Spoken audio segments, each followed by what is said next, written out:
The shoes by the door. The shoes were not new. They were placed neatly by the door, side by side, their laces loosely tied. They had scuffs on the front. The soles were thin. One heel leaned slightly inward, as if it had learned to bend over time. Ethan noticed them the moment he entered the house. He stopped walking. He stared.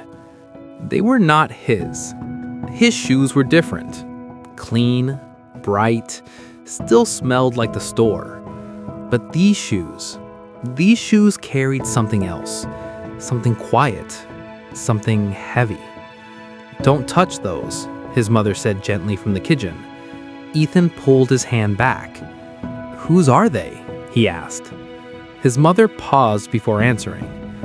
"They belong to Mr. Samuel," she said. "He'll be staying with us for a while." Ethan frowned. "Why?" His mother wiped her hands with a towel. "Because sometimes," she said softly, "people need a place to land." Ethan didn't understand. Not yet. The man who walked slowly. Mr. Samuel arrived that evening. He was quiet, not shy, just quiet.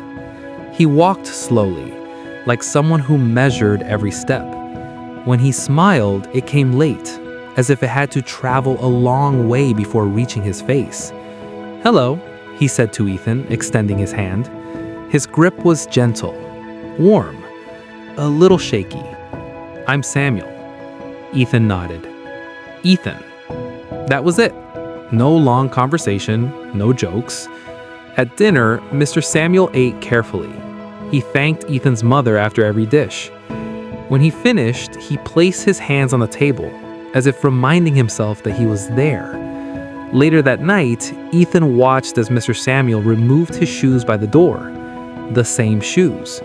Slowly, carefully, as if they mattered. A question without an answer. The next morning, Ethan sat on the stairs. He watched Mr. Samuel tying his shoes. The laces were worn, frayed at the ends. "Why don't you buy new ones?" Ethan asked. The question slipped out before he could stop it. Mr. Samuel looked up. He didn't seem offended. He smiled, just a little. "These still work," he said. "But they're old," Ethan replied. Mr. Samuel nodded. "Yes," he said, "they are." He stood up slowly. "Old doesn't always mean useless," he added. Then he walked out the door. Ethan stayed where he was. The words sat with him, heavy, unanswered. The assignment. At school, Ethan's teacher stood at the front of the class. "Today," she said, "we're going to do something different." The students shifted in their seats. "This week," she continued, "you will complete a project called Borrowed Shoes." Ethan looked up. "You will choose someone," she said, "and for one day you will live part of their routine." "Why?" someone asked. The teacher smiled. "Because understanding doesn't come from looking, it comes from walking." Ethan thought of the shoes by the door. He swallowed. A reluctant choice. That afternoon, Ethan approached his mother. "Can I choose Mr. Samuel for my school project?" he asked. His mother was surprised. "Are you sure?" she asked. Ethan nodded. She smiled gently. "I think that would mean a lot to him." When they told Mr. Samuel, he hesitated. "You don't have to." "I want to," Ethan replied. Mr. Samuel studied his face. Then, slowly, he nodded.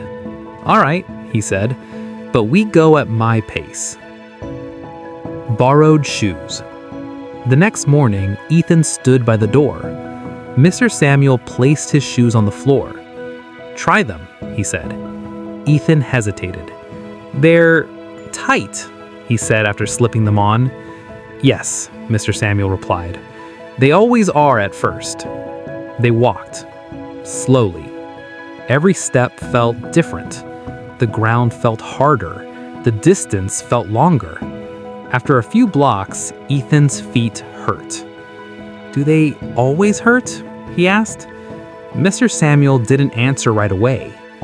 "Sometimes," he said, "and sometimes you stop noticing." Ethan looked at him. "Why?" Mr. Samuel smiled sadly. "Because when pain becomes familiar, you learn to walk with it." Stories in silence. They sat on a bench. Mr. Samuel looked at the street. "I used to walk faster," he said. Ethan listened. "I had a job, a family, a routine." "What happened?" Ethan asked quietly. "Life," he said. A pause. "Not all losses come with warnings." Ethan stared at the ground. He had never thought about that. Seeing differently. When they returned home, Ethan removed the shoes. His feet were sore. He looked at them differently now. That evening at dinner, Ethan watched Mr. Samuel closely. The way he held his cup, the way he paused before speaking. These were not habits. They were adaptations. That night, Ethan wrote his assignment. But it wasn't about shoes. It was about steps. Presentation. At school, Ethan stood in front of the class. He held up a picture of the shoes. "I thought they were just old," he said. The room was silent. But they carried someone's whole life. He looked at his classmates. When you wear someone else's shoes, you don't just feel their feet. You feel their days. Leaving the shoes behind.